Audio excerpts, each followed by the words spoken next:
Hi there and welcome to today's training session on the MHCC's Complaints Self-Assessment Tool. This short video, it's intended to help you understand how you can use the Complaints Self-Assessment Tool, what you can use it for and what you can get out of it as well. Firstly, I'd like to acknowledge the traditional owners of the land on which we're working today, which for us is the Wurundjeri people of the Kulin Nation. I'd like to acknowledge their elders past, present and emerging, as well as recognise that sovereignty was never ceded. I'd also like to recognise the strength of people with living and lived experience of mental illness, psychological distress, alcohol and other drugs, as well as their families, carers and supporters. I also want to call out that it takes a lot of strength to talk about your lived experience, whether that be with family, friends, your community, or through a complaint at a public mental health service or with the MHCC. My name is Jake McLaughlin. I'm the Manager of Strategy and Communications at the MHCC, and I'm joined by Kirsty Irving, who is our Senior Education and Training Officer. Many of you might know Kirsty. She's worked in the public mental health system for quite a while, in quality roles as well, both at the MHCC and within the public mental health services themselves. So in terms of who is the Mental Health Complaints Commissioner, the MHCC is a Victorian independent specialist body set up to safeguard people's rights, as well as resolve complaints and recommend service and system improvements across the public mental health system. We're driven by lived experience in everything we do. It's a really important part of our work, and we aim to drive continuous improvement in the public mental health system. The Complaints Self-Assessment Tool is an example of being driven by lived experience because it wouldn't have been possible without our lived experience co-designers and the input from people with lived experience. It is truly a product that is built on lived experience. So what is the purpose of the Complaints Self-Assessment Tool? Really, it's for services to identify gaps and strengths in their complaints process and culture, and access resources to particularly target any identified areas for improvement. And that includes examples from other Victorian public mental health services of how they've approached different parts of their complaints process and learning from complaints. The tool also has a scoring system which allows services to track how they're going over time and compare scores. The tool is anonymous and it can be used by any staff in services involved in complaints processes, including lived experience. So how does the tool work? So there's 8 stages that are covered by the tool, from making a complaint through to learning from complaints and reporting on complaints through to procedure review. There are 5 principles that underpin the tool, and the scoring system in the report provides a score by stage and also by principle. In terms of the sequence of completing the tool, first you answer some questions and then you can access some example material that has been provided by Victorian Public Mental Health Services, and then you can run the report. The reports can be run either at the stage level if you only complete one stage, or you can run a full report at the end. I'm just going to click on this link to the tool and just show you live on the website. So there's just a bit of an introduction there, and just click the link to access the tool. Again, there's a summary there, so if you're completing it with other staff, that's a handy way to provide a brief introduction. I clicked next. Now this I mentioned, it's anonymous. We are hoping to collect just general demographics around the type of services completing it, but you can also select other. So I'll just say adult, metro and other. Put in whole service. Optional if you'd like to put in your name. We'd love it if you did, because we'd like to make contact around how you found the tool and how we can help develop it, but it's completely optional. Then next. Okay, so this is the start of the tool that we're in.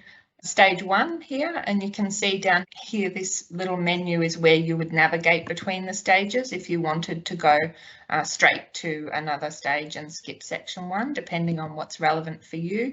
And I'll show you, there's a slide later that helps have a look at what parts might be relevant to your position or your interests. So within each stage there are statements, the 1.1, 1.2, 3 and 4. And then within those statements are some questions, and it's the questions that are scored. So really it's just a matter of going through these questions, and ideally with a group, but we can talk more later about how you might go about it in your service. And just popping in, do we partially meet that or fully meet that? For example, so strategies are in place for all consumers and carers to ease the fear of making a complaint. You know, yes, no, or partially. Strategies are in place for consumers and carers in the resolution process to ease fears during the complaint process. Might say yes. Confidentiality is assured. Strategies in place to address cultural and demographic specific barriers to feeling comfortable or inclined to speak up. Strategies are in place to ease staff fear of the complaint process. And as much as possible, anonymous complaints are addressed with the same diligence as other complaints. I'll just whiz through the rest to show you the next stage. So if I hit next here,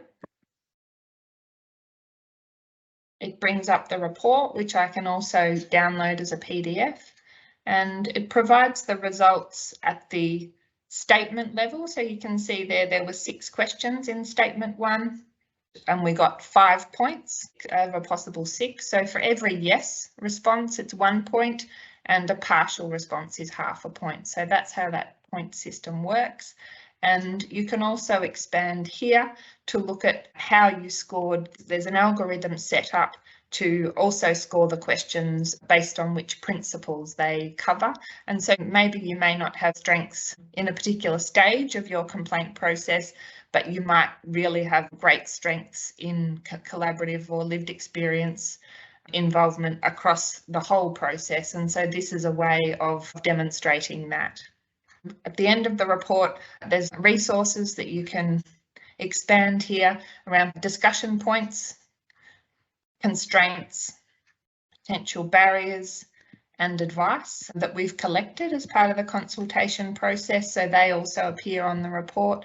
And very importantly here, the example material for this section is a PDF that you can download where we've collected examples from across Victorian public mental health services of how they're doing particular things well. And up here I can access a PDF explaining the scoring system if you need, but also access to the definitions of the principles, which can be helpful in interpreting where your particular strengths and weaknesses are.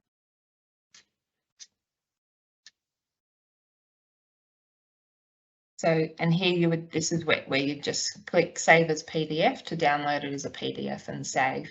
And then that allows you to compare your results over time. This slide just goes through very briefly what's covered in each part of the tool. Making a complaint, we saw those questions in the demonstration, so particularly addressing concerns versus complaints, fears and barriers. Ways to complain, so having a range of options of how people might complain, ensuring the process is accessible. How we handle complaints, so checking the various methods, boxes or email inboxes to whether complaints are being received, how we record and escalate promptly. Responding to complaints, so being very clear around who responds when and how, and who can close, and reflection of that response process to ensure we're learning from it. Learning from complaints, so looking at themes that are coming up in complaints over time and reporting that to consumers and carers and staff and identifying improvements out of that. Improving the experience, so actually making improvements based on some common complaint themes. Seeking feedback from people that have made complaints to look at how we can improve that process. And a periodic review of the complaint procedure to ensure that all of these things are covered and there's clear lines of accountability in the procedure, and it's a continuous improvement process. This slide outlines the stages of the tool and which stages might be more or less relevant to different staff in services based on their role or interests. And the bold ticks are those sections that are very relevant to a particular staff member or role, and the grey are less relevant. We know services are under a lot of time pressure, so this just helps pinpoint where the most value is going to be for particular staff or also particular committees. This just includes the number of questions per section, also to give an idea of time required if you're arranging a meeting to do the tool in a group.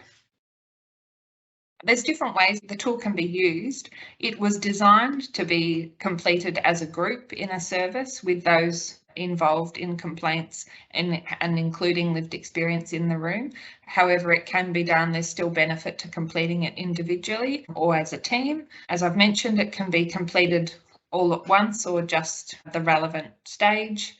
Also, you don't need to complete the questions at all. You could go in and download the questions or just grab the example material or some of the training and engagement material.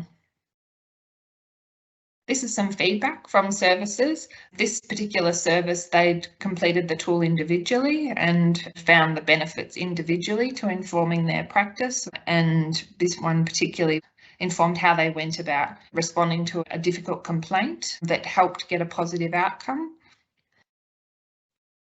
This service did complete the tool as a group and found that the benefit was programs being able to learn from each other, and also they had lived experience in the room, which they found very valuable in identifying room for improvement and respectfully challenging some of the views around what the service thought they were doing well or the areas for improvement. There was some nice feedback here from a lived experience staff member that they could sense immediately that the tool was coming from lived experience from the ground up.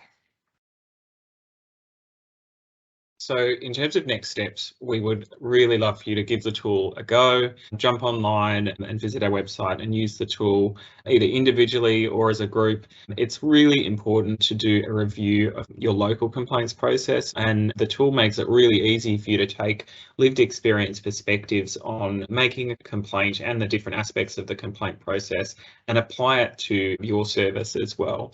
And this can make a really big difference for people with lived experience, consumers, carers and family members who rely on your service, as well as staff working within the service. It's a really great step towards building a positive complaints culture where complaints are embraced and seen as an opportunity for a continuous improvement.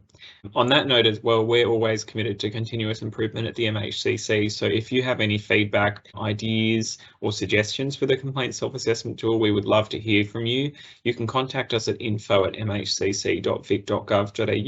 and we'd also love to hear from you if you have any questions or would like some additional support when using the tool. But above all, we really hope the tool has a positive impact on your local complaints process at your service, and good luck.